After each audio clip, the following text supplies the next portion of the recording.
Hi class, I'm just going to do a quick video going over the questions that I sent out to you. I know the other one explained everything, but this one's going to directly answer each question in turn, basically, okay? So, question 1 on the board is, on what stroke does the inlet valve open? The inlet valve, so you see on this engine here, okay? Each cylinder has 2 valves. The red ones determine your exhaust valves. And these ones that aren't really coloured, they're your inlet valves. Now you can normally tell the difference between an inlet valve and an exhaust valve because the inlet valves are much larger. Okay, that's to allow air to flow into the engine easier. Because it's easy to push air out of an engine, but it's a bit harder to draw it in using the piston coming down and that suction force created by creating more area inside the cylinder. So your inlet valve, which sits there, this metal part here is actually your valve seat, is what that's called, okay? The valve itself, looks like that. You see that poking down a wee bit there. So the inlet valve opens on the exhaust stroke, actually. So just before the piston comes up to push, as it comes up, pushing out all the exhaust gases, just before the exhaust valve closes, this inlet valve starts to open. And what happens there is that allows, as the exhaust gases are leaving the engine, okay, that actually leaves a little bit of low pressure behind it because all this gas is ejected out of the cylinder. So it's a lot easier for the air to be drawn in, and that effectively flushes out any exhaust gases in the cylinder, okay? So this is called cylinder scavenging. So yes, the inlet valve opens on the exhaust stroke. Right, now question 2 is, what does the term stoichiometric mean? Stoichiometric is to do with your fueling, okay? So remember, in the combustion process, you need a mixture of fuel and air to come into the cylinder, okay? If you have fuel and air coming in, the only other thing you need to make an explosion is heat, okay? Or an ignition source. In our case, the ignition source is a spark plug inside the cylinder. But stoichiometric effectively means the correct fuel to air ratio in a car. So I've just taken off the air box there, okay? So that just houses the air filter. So as air is drawn into the engine, it's nice and clean for the engine. Well, basically nice and clean so we don't smash it all into the valves and things like that. So this part here is your carburetor, okay? Now as you're doing the carburetor, as it's drawing air in, the carburetor's job is to let in the correct amount of fuel. Now, stoichiometric isn't always the correct amount of fuel that you need. Sometimes you need to run what's called a rich mixture. Now, a rich mixture means that you're running too much fuel for the amount of air you've got going in, okay? So imagine the difference between a 1 litre and a 2 litre engine, okay? A 1 litre engine can only draw in a little bit of air. Half as much as a 2 litre engine, basically. So if you were to have the same amount of fuel going into both of those engines, one is going to run really lean, okay? So that means you're not going to have, lean means you're going to have too much air for the amount of fuel you've got going in. And the other one is going to run really rich, which means you've got too much fuel. The 1 litre will run rich, and the 2 litre will run lean, okay? So our carburetors and our injection systems, depending on what engine you have, will determine how much fuel goes into your engine, okay? And the correct ratio we want is 14.7 parts of air to 1 part of fuel. So we need a tiny amount of fuel going in with, all that air. And that basically means we will get a clean burn with that, okay? So there's the exact amount of oxygen in 14.7 parts of air to completely burn all of that fuel and have no oxygen left over. So that's what term stoichiometric means. Okay, 3. What is valve overlap? Valve overlap is what we talked about with the scavenging, okay, where the exhaust valve and the inlet valve are open at the same time. That is valve overlap. The next one is, what closes the valves? These springs. Okay, I'll come in a wee bit closer. The camshaft pushes them open, but the spring is what pushes that valve closed. What is top of the piston called? Top of the piston is called the crown, normally, okay? That's what we use here in the UK. A lot of you have been giving me lots of different terms that you might hear around the world, but we tend to use the crown, piston crown. What is the purpose of the crankshaft? So as I explained in the other video, the purpose of the crankshaft is to turn reciprocating motion into rotational motion. And that rotational motion goes out through your flywheel, your clutch, your gearbox, and ultimately out to your drive shafts and your wheels. What's the next one? What joins the piston to the crankshaft? That bit. The con rod, or connecting rod, okay? Now, some of you did put down the correct terminology for parts of it. On your con rod, come on a wee bit, you have your big end and your small end. That's nice and easy. Now, on this con rod, I'm going to show you a couple of wee features that this one's got, okay? So if I point this camera down in the right angle, can you see it there? See that tiny little hole there? That is for spraying oil up to the underside of the pistons.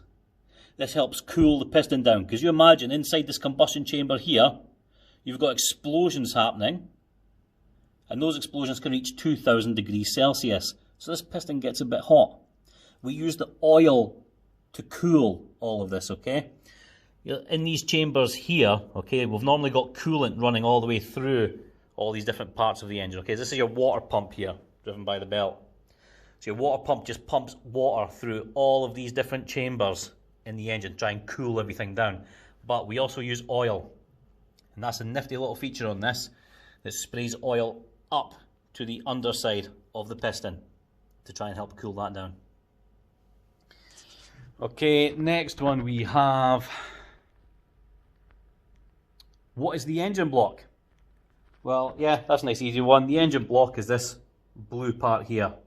So the whole purpose of the engine block is to house the cylinders, okay? Some cylinders have separate liners inside them, okay?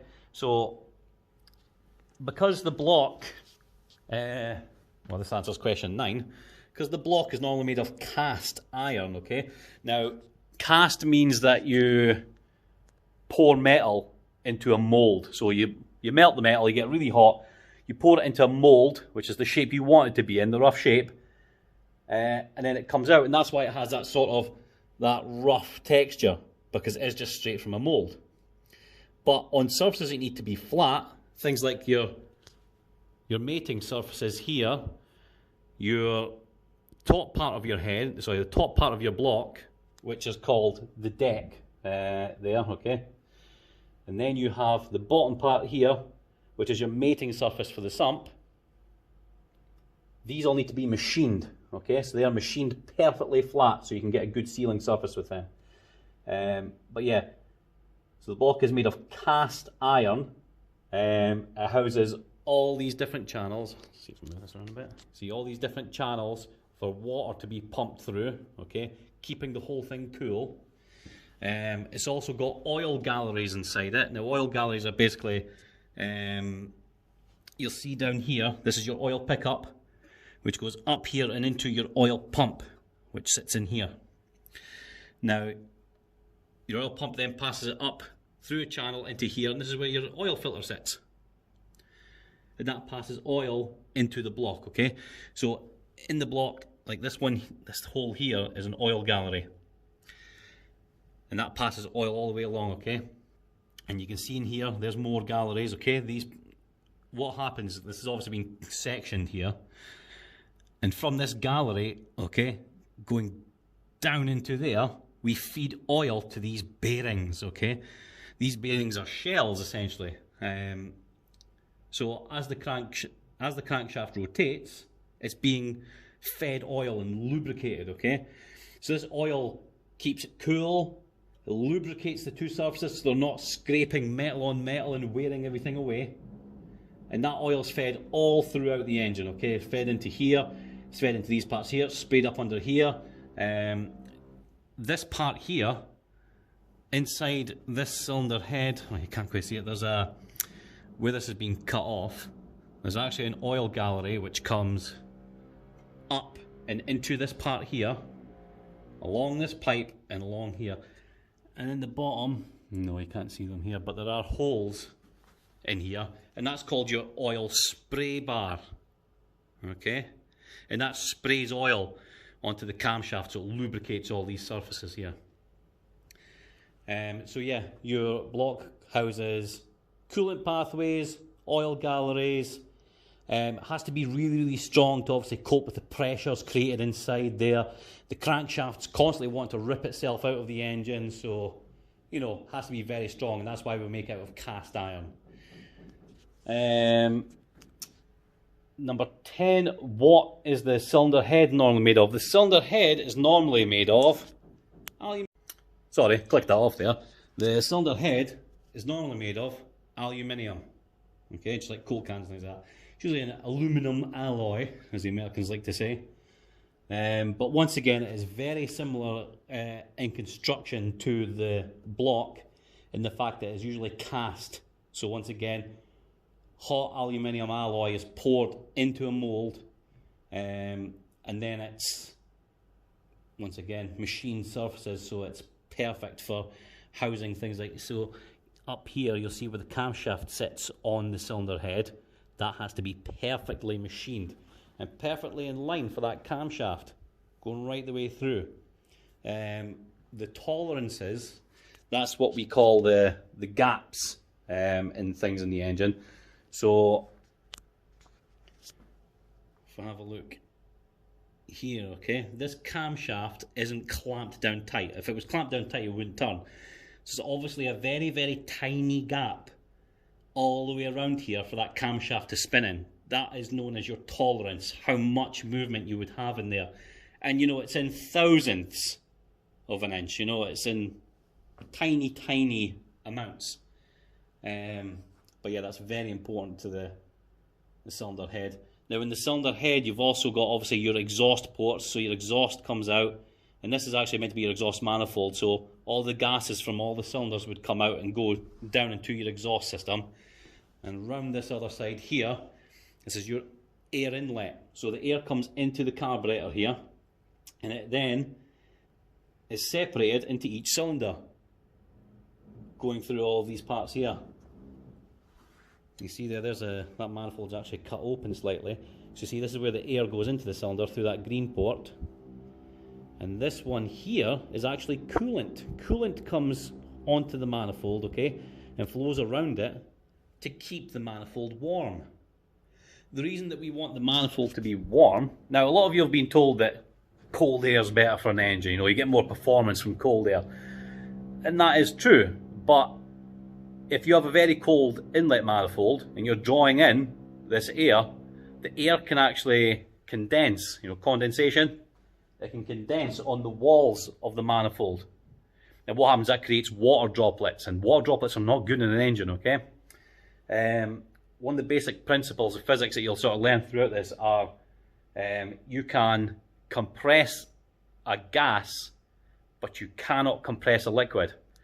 So if we were to introduce liquid into the cylinders here, and we cannot compress it, these con rods just bend or snap.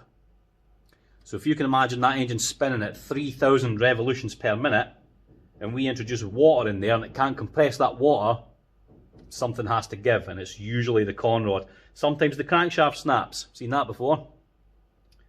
So yeah, you don't want that. And just to give you a quick look at a cylinder head, I've got one over here. This one here is a great example. So we have two camshafts, okay? This is the camshaft which rotates here, and you've got another one over here. So you've got your exhaust camshaft, and you have your inlet camshaft. These open your inlet valves and your exhaust valves, okay? So your inlet port is in here, that allows all the air to come in. And then that's your exhaust port there, allowing all the exhaust gases out, okay? So this is basically a cylinder head that we've sectioned. That part there is where your injector sits to spray fuel into your inlet port. So all the air and fuel mixes here right before the valve, before it goes into the cylinder, and your exhaust gases come out here. If I turn that down there, you can see once again, these inlet valves are much larger than these exhaust valves. Because like I say, it's easier to get exhaust gases out than it is to get inlet air in. This hole right through the middle here, that's where your spark plug sits. These holes here are all your waterways. The cylinder head gets really, really hot, okay? You need a lot of cooling around the exhaust port. So yeah, hopefully that answers all your those 10 questions. I'll get some more out to you because next week I am off. That's technically a reading week, so I'll give you some work to do during that. The week after that, you guys are off as well as me. Hopefully after that, we're back in here, providing what the government says. We'll get you in, we'll get you tearing down some engines, and I think that'll keep everyone happy. Cheers guys, bye.